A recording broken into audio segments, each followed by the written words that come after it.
ពីទូមានពីឃ្លាពីសៀងអ៊ីទីប្រឹក្សាដល់ឆ្នាំនៅសម័យសម្កុក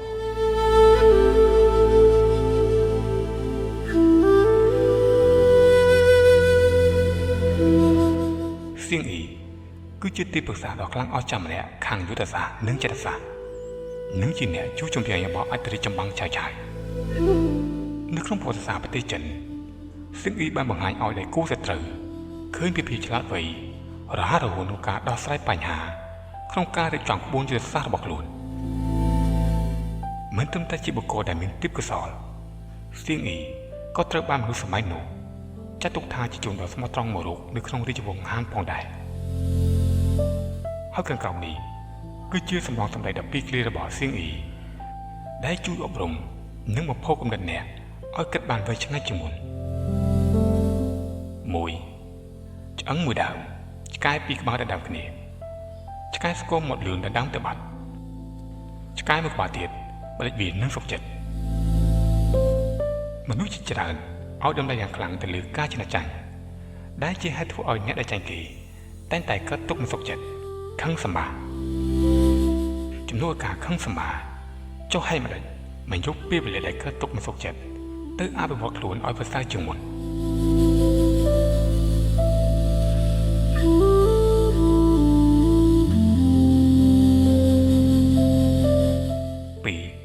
គូថ្នាក់នៅថ្ងៃក្រោយ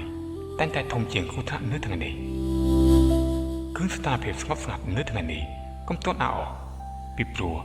រឿងរ៉ាវនៅថ្ងៃស្អែកយើងមិនអាចទូទាត់បានទេដូចពាក្យគេថា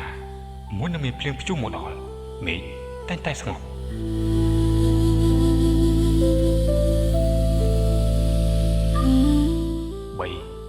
ចង់ឈ្នះកុំខ្លាចចាញ់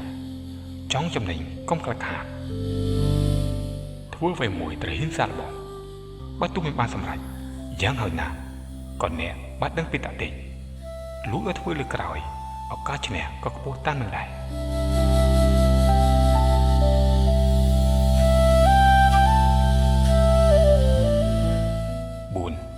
ឪពុកមិនគោរពវិន័យ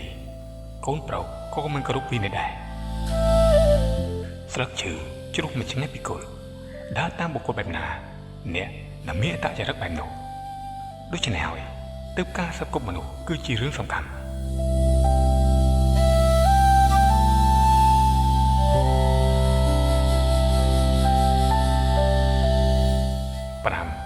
តបក្បត់និងបង្កគ្រោះថ្នាក់ដល់ខ្លួនឯងវិញមនុស្សដែលចេះស្និទ្ធគឺជាមនុស្សដែលគ្រោះថ្នាក់បំផុតប្រសិនបើពួកគេមានគំនិតមិនល្អ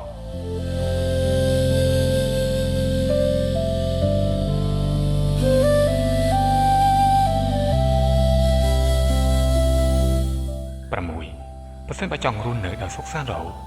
ដាច់ខាតកុំជឿលើពាក្យចចាមអារ៉ាមរបស់គេឲ្យសោះពាក្យចចាមអារ៉ាមគឺជាពាក្យដែលគេនិយាយតពីគ្នាពីមាត់មួយទៅមាត់មួយគ្មានប្រភពច្បាស់លាស់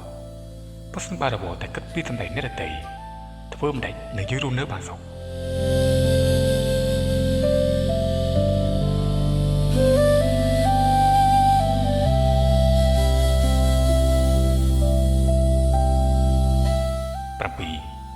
ឱកាសបែបព្រោះច្រើនណាស់ដែលនឹងអាចមានសង្ឃឹម 1% បានទៅរឿងហេតុសុទ្ធតែមើលមិនឃើញសូម្បីតែ1នាទីក៏អាចធ្វើឲ្យលទ្ធផលប្រែប្រួលបានដែរដូច្នេះហើយកុំរំពឹងខ្ពស់ពេកទៅលើលទ្ធផលដែលមិនទាន់បានជោគជ័យ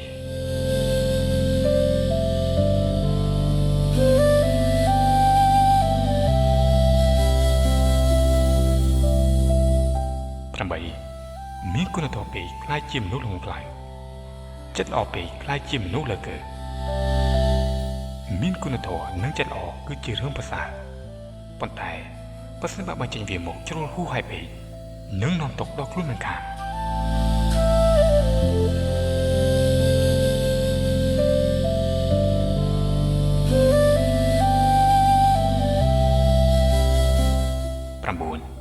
ខ្ញុំមិនហ៊ានថាខ្លួនឯងជាមនុស្សត្រឹមត្រូវលើសគេនោះទេប៉ុន្តែខ្ញុំគ្រាន់តែដឹងថាអ្វីល្អអ្វីអាក្រក់ពិតណាស់អ្នកមិនចាំបាច់ដើរប្រាប់គេថាអ្នកជាមនុស្សល្អនោះទេព្រោះវានាំឲ្យអ្នកខាត់ពីគ្រាន់តែអ្នកដឹងថាអ្នកជាមនុស្សល្អមិនធ្វើបាបចិត្តនរណាម្នាក់ គឺគ្រប់គ្រាន់ហើយ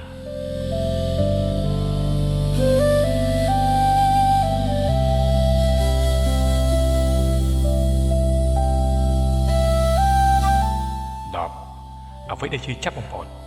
គឺការជួយមនុស្សដែលគ្មានគុណធម៌ក្បត់ឧត្តមកតេដែលបានសន្យានៅពេលដែលអ្នកសម្រេចចិត្តជួយទៅលើនរណាម្នាក់អ្នកត្រូវពិនិត្យឲ្យបានច្បាស់ព្រោះមនុស្សសម័យនេះពូកែសំដែងជាងរឿងក្នុងភាពយន្តទៅទៀត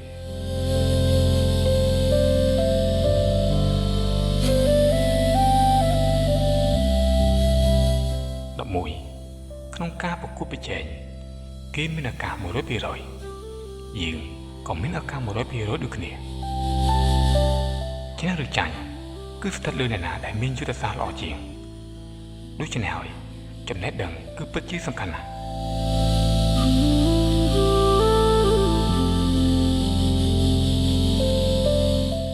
12មនុស្សមានសច្ចធម៌តែល្ងង